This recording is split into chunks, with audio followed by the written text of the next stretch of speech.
હવે પાડી નાખ્યું. ગામના લોકો જે કોઈ સરપંચની પંચાયત હોય એને અને જે કોઈ રાજકારણના વાસોટિયા હોય એને. ગીર સોમનાથ જિલ્લા કલેક્ટર દ્વારા સરકારી જમીનો પર દબાણો દૂર કરવા માટે સ્થાનિક તંત્ર ફિલ્મી સ્ટાઇલથી કામ કરી રહ્યું છે.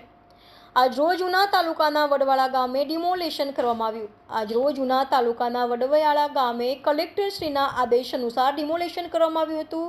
ગામ લોકોને પૂછતા વધુમાં જણાવ્યું હતું કે નાના માણસો હેરાન પરેશાન થાય છે અને મોટાને ડિમોલેશન નડતું જ નથી. વડવાળા ગામના એક બેન જેનું મકાન પાડવામાં આવ્યું તેમને પૂછતા તેઓએ પોતાની વ્યક્તિગત સમસ્યા જણાવી. સંવાદદાતા સંજય બાંભણિયા, દીવ મિરર ન્યૂઝ, ઉના.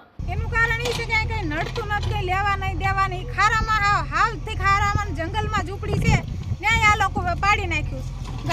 ગામના લોકો જે કોઈ સરપંચની પંચાયત હોય એને અને જે કોઈ રાજકારણના વાસોટિયા હોય એને રહેવાના મકાન રહેવા નથી દીધા.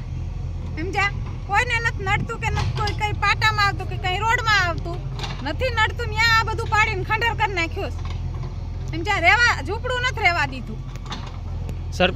સરકાર પાસે તમારી માંગ શું છે? બસ માંગી કે આ બધીનું હવે લીસ્ટ લાગે એટલે લઈ લે. નાનાનું કર્યું તો મોટાનું કરી નાખે. અહીંથી ગૌચરણની જમીનમાં કેટલા મકાનો આવેલા છે? અહીંથી 75% એમ કહું ગૌચરણમાં હે ને કેસ કદમીમાં હે. એમાંથી તમારું એકનું જ પાડવામાં આવ્યું? એકનું જ પાડ્યું છે. જો પેલું જ મુહૂર્ત કર્યું છે એકનું. બીજા બધીનું એમનેમ છે. કોઈના મકાન હેલાવ્યા નથી. મારું મકાન પાડી નાખ્યું. સમજ્યા? બીજું શું કહેવા માંગુ? બસ કહેવાય ઈ કે મારું પાડ્યું ને એમ બધી ના પાડે. લીસ્ટ લાગે પાડી નાખે. ના જે કોઈ રાજકારણ હોય કે જે કોઈ અત્યારે કલેક્ટર સાહેબનું નામ દેશ કે કલેક્ટર સાહેબનો આદેશ છે અને અમે પાડવા આવ્યા છે. આ બધાય ને બધાય અહીં જો સરપંચ ને જે છે નવા માણસોને હું કઈ ઓળખતી નથી પણ જે અજાણ્યા માણસ આવી બધી ના પાડી નાખી.